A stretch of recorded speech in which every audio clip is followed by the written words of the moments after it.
Test, mic, test. Test, mic, test.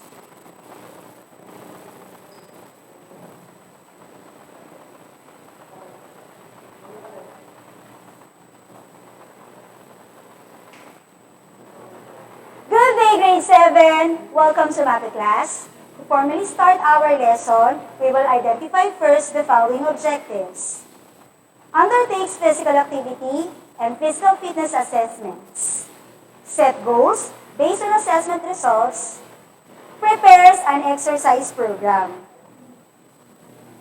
For today's lesson, I will be discussing the physical activity and physical fitness assessments. Let us review the different movements and skills in the following physical activities.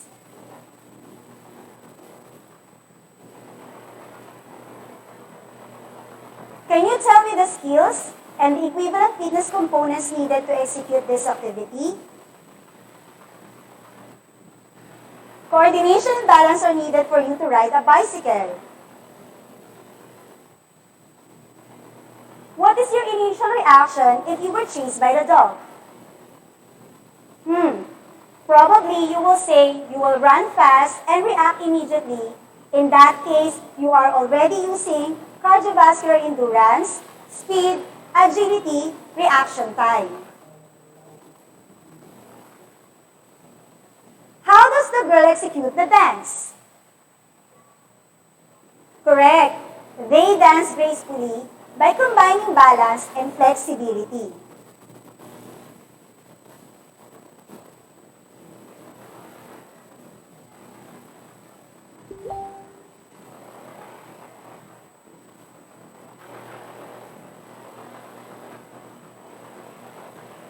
The connection of what are the factors or the components that she is lacking? Exactly. She lacks in power and muscular strength to carry the box. Plus, her body composition seems to be underweight. The connection of these activities has something to do with our topic today. According to the Centers for Disease Control and Prevention, physical fitness is defined as the ability to carry out daily tasks with vigor and alertness without undue fatigue and with ample energy to enjoy leisure time pursuits and response to emergency. There are three important aspects that an individual should be able to meet in order to be considered physically fit. I would like to emphasize the following. Number 1, ability to perform one's daily tasks without undue fatigue. These daily activities include getting ready for school, listening, participating to class activities. Number 2, leisure is the amount of time left after all the routine activities are accomplished, like recreation, example, playing brain games, listening to music, playing sports or games, and dancing. Meeting emergencies where one must has energy and time to meet unexpected circumstances. Example, accidents, participating in community service, solving household problems, illnesses, or death in the family. Calamities like earthquake, landslide, and flood. Physical fitness is divided into two parameters. Health-related fitness, component focused on factors that promote optimum health and prevent the onset of disease and problems associated with inactivity. Those factors that are related to how well the system of your body works. It refers to the body condition. The other term for this is physiological fitness. Includes metabolic fitness, morphological fitness, and bone integrity. On the other hand, is the skill-related fitness. Common component of physical fitness that enables participation in sports and other physical activities, also called performance or motor fitness. It refers to body performance. Skill-related fitness enhances one performance in athletic or sports event. Physical fitness components that are prescribed to improve individuals' health are the following components. Body composition, cardiovascular endurance, flexibility, and strength. For the next slides, try to identify the physical fitness components and physical fitness tests that will measure the components of health-related fitness. Let us begin with body composition. It is a health-related fitness. It is the body's relative amount of body fat to fat-free mass. Here is the formula to compute your BMI or the body mass index. Weight over height squared. To identify the body mass index, you need to get your weight or the heaviness or lightness of a person. Equipment needed, bathroom scale. Also, get your height or the distance between the floor to the top of the head in standing position. Equipment, tape measure laid flat to a concrete wall, even and firm floor and flat wall. After knowing your height and weight, you are now ready to compute your body mass index. Here are the classification of BMI. If you fall on the following categories, below 18.5, you are underweight. If you are 18.5 to 24.9, normal weight. 25 to 29.9, overweight. 30 to 34.9, obese.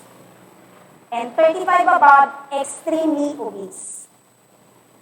Now let's move forward. Cardiovascular endurance is the ability of the heart, lungs, and blood vessels to deliver oxygen to working muscles and tissues, as well as the ability to those muscles and tissues to utilize the oxygen. Endurance may also refer to the ability of the muscle to do repeated work without fatigue. The 3-minute step test measures the cardiovascular endurance. Equipment, step with a height of 12 inches and stopwatch. Make sure to get your heart rate before and after the activity. Next is flexibility. It refers to the ability of the joints to move through a full range of motion. The best way to improve your flexibility is through stretching. Zipper test is a test of upper arm and shoulder girdle flexibility intended to parallel the strength or endurance assessment of that region. Target to this test is to be able to touch the fingertips together behind the back by reaching over your shoulder and under the elbow. Equipment, ruler. Record the right and left arm that touches the fingertips. Another flexibility test is the sit and reach. It tests the flexibility of the lower extremities, particularly the hamstring. The purpose of these tests is to be able to reach as far as possible without bending the hamstring. Equipment, tape measure. Record the trial or record the first trial up to the third trial in centimeters. Strength refers to muscles' ability to generate force against physical objects. In the fitness world, this typically refers to how much weight you can lift for different strength training exercises. The purpose of the push-up is to measure strength of upper extremities. Take note, verb push-up used to refer to a modified push-up where you're propped up on your knees instead of your toes. Record the number of correct push-up. Basic plank is another test to measure your strength of upper extremities. You will record the time you lasted in planking position. For the next slides, try to identify the physical fitness components and physical fitness tests that will measure the components of skill-related fitness.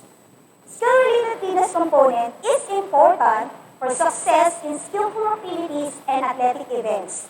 These are the following components: agility, balance, coordination, power, reaction time, and speed. First is the agility.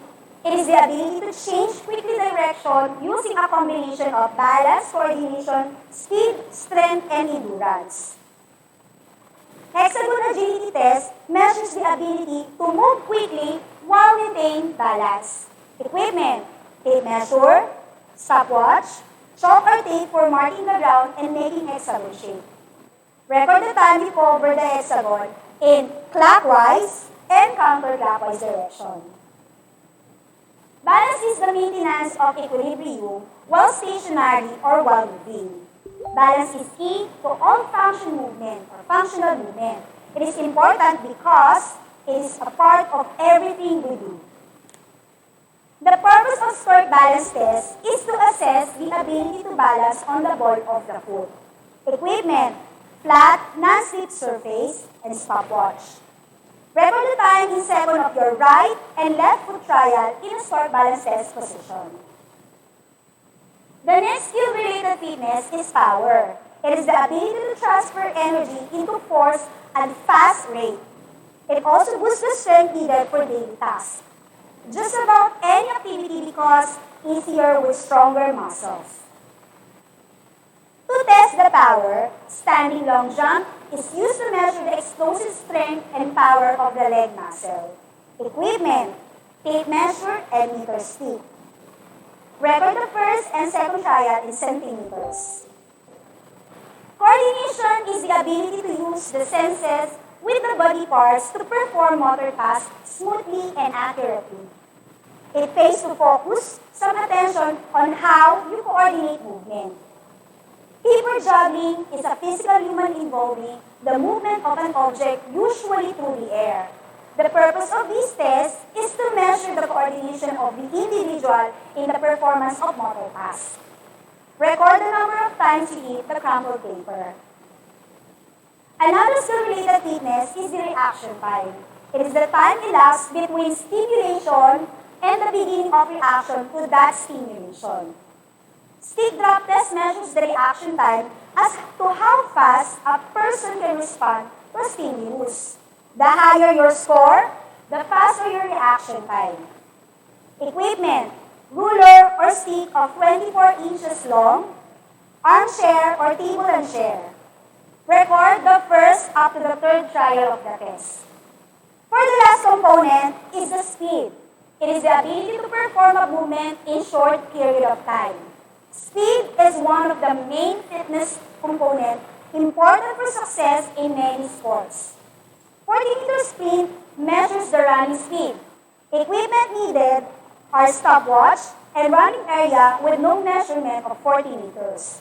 You're going to record the time you covered the 40 meters. The very first thing you need to do is to fill out a very simple questionnaire, Part U, or the Physical Activity Readiness Questionnaire.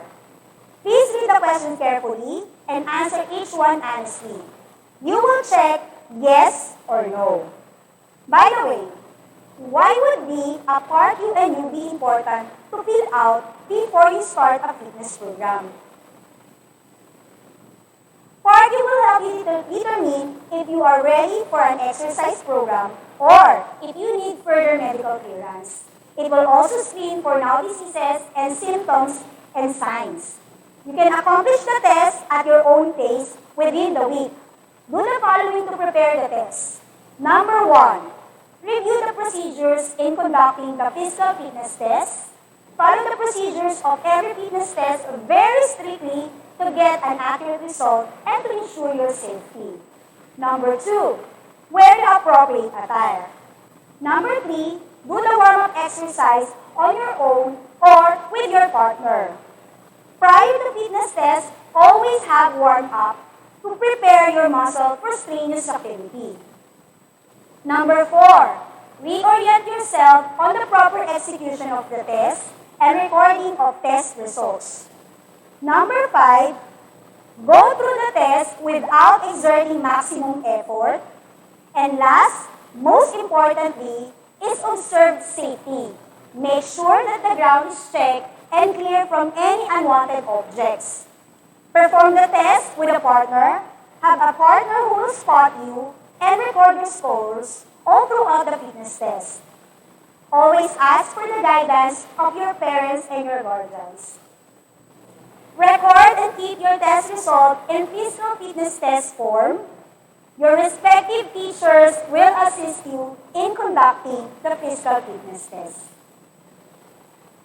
In this activity, you will identify the characteristics of people who are fit and unfit based on the following variables. The following are statements related to physical fitness. Please give me a thumbs up if the statement relates to the characteristic and indicates a physically fit individual, and thumbs down if the statement is not. Let us begin. Has toned muscle. Easily gets tired. Hates to play sports. Loves to eat vegetables. Has normal weight. Sleep 8 hours a day. Helps do household chores. Does not want to sweat. Runs fast. Loves drinking soda.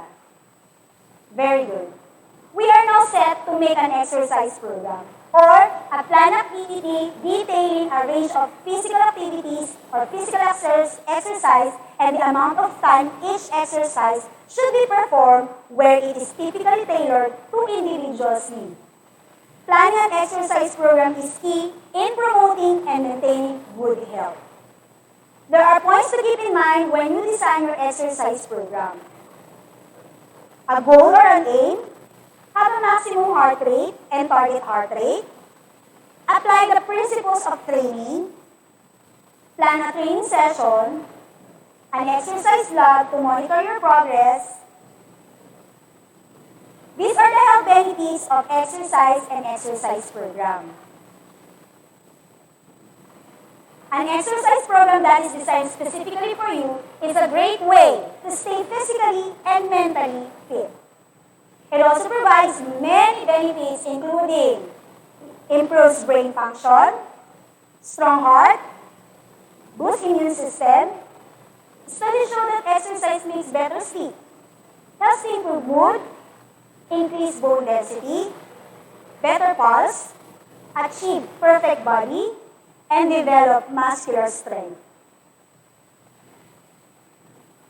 Here is the SMART guide to goal setting. Short-term goal, easiest to achieve regarding minimal time allocated to the task. Long-term goal, require the time and planning. There are not something you can do in a week. It usually takes a month or more to achieve. Before starting an exercise program, set a short-term and long-term goal. This goal should be S stands for specific. Write down what you want to achieve. What do you want to do? M for measurable. Write down the amount of times, days, and other measurable factors, or how will you know when you reach it? A for achievement or achievable. You should be realistic. Is it in your power to accomplish? R for relevant. Your goal should be important to you. Can you realistically achieve it? And T for trackable. Recording your progress helps you see what you have achieved, when you want to achieve it. There you have it, a smart goal to start your exercise program. Another thing to consider is the basic training principles. These are the rules to follow which describe how the body responds to the physiological stress of physical activity. These principles provide the conceptual foundation for safe and effective physical program design. In order to get the most out of your training, you must follow this simple training program or principles. Principle of overload. Specify that you must perform physical exercises than the normal amount or overload to get an improvement in physical fitness and health benefits. Principle of specificity indicates that you have a specific energy system and specific muscle group of them to improve. That is the principle of specificity. Principle of progression indicates that load could be increased gradually over time to remain effective and safe for best result. Week by week, the overload could be adjusted until the desired level of fitness is attained. Principle of variation maintains individuals' interests and provides a change of pace while making progress towards desired goal. And last is principle of recovery. The body needs time to adapt to the demands placed on it. Incorporating time to rest into the fitness program aids the body in this effort. Researchers have also found that working out 7 days a week increases the risk of injury. Upcoming is the fifth principle. It is a formula in which each letter represents a factor important for determining the correct amount of physical activity. F, for frequency, refers to the number of exercise sessions per week. I, for intensity, is the degree of effort or exertion put forth by an individual during exercise. T, for time, it is the duration of the length of the activity. How long an exercise must be performed to be effective. Another T is for type, is the mode of exercise being performed. The selection of type of exercise should be guided by the fitness goals to be achieved. To understand further the fifth principle, here is example table. This is how your fifth chart solution should look like. Frequency, how often you exercise. Let's say 3 to 5 days a week, per week. Intensity, how hard you exercise for the beginners. Low intensity. Number 3, time. How long your exercise? Let's say around 10 to 15 minutes. And last is the type. What kind of exercise? Example, jogging, dancing, or running. There are 3 things every exercise program should have. Number 1, warm-up exercise, or easy movements increase heart by 15%. It prepares the body mentally and physically for exercise. Exercise proper, or major exercise focus, increase heart rate by 75%. Improves fitness skills or match performance, includes flexibility exercise, strength exercise, endurance exercise. And last is the pull-down exercise, decrease heart rate by 10%. Gradually returns the body to its resting state to avoid muscle soreness. Dynamic stretching exercises specifically prepares the muscles for active contraction. However, they do not cause long-term improvement in flexibility because of the short stretching time. Characteristics of dynamic stretching are active, controlled, repetitive movement, increase heart rate before workout, loosen muscles, target several muscle groups at once moderate. And then for the static stretching, it is more appropriate in the cool down as they help muscles to relax, realign muscles fiber, and reestablish their normal range of movement. Sir, can you please back the slide? Sir, back the slide. One more, sir, back. Okay, characteristics of static stretching are the following. Stationary, each movement held for at least 30 seconds, slow heart rates after workout, loosen muscle, and targets one muscle group at a time, and gentle. At this part, you need to obtain your resting heart rate and then calculate your maximum heart rate. Okay, don't forget to obtain your heart rate before and after doing the exercise. In general, the higher your resting heart rate, the less physical fit you are. And the lower your heart rate, the more physical fit you are. The heart rate shows the number of heartbeats per minute. The normal values may change depending on the age. So they could be 60 to 140 per minute. So, how to measure resting heart rate? Resting heart rate is how many times your heart beats in a minute while you are resting. To get your heart rate, number 1, after relaxing for a long period of time, find your pulse in your neck or your wrist. Count how many times your heart pulses for 30 seconds. Then multiply that number by 2 to determine your resting heart rate. How about maximum heart rate? It is the highest number of times your heart can contract in 1 minute. To get your maximum heart rate, you need to subtract your age to 220, that is based on the heartbeat of a newborn baby. And then calculate your target heart rate. After getting your maximum heart rate, you will now multiply it by 0.70 and 0.885 to get your target heart rate zone beats per minute. Here is the formula. Once you're done getting the resting heart rate, maximum heart rate, target heart rate, you are now ready to design your exercise program.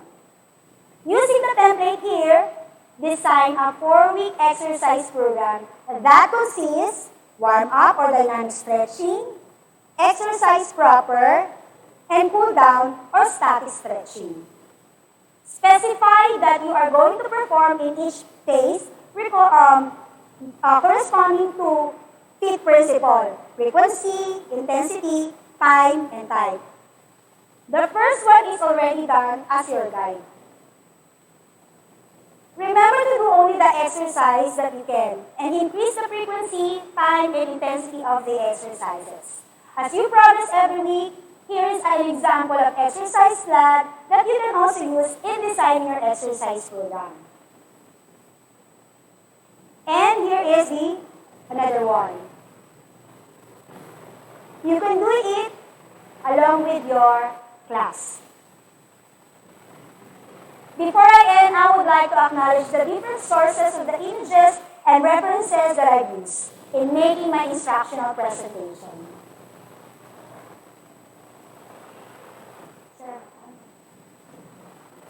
I hope you learned a lot by discussion today. In Mapeh, Move to Learn is the context of physical activity as the means for learning, while Learn to Move embodies the learning of skills. So always remember, move to learn, learn to move. Have a nice day, grade 7!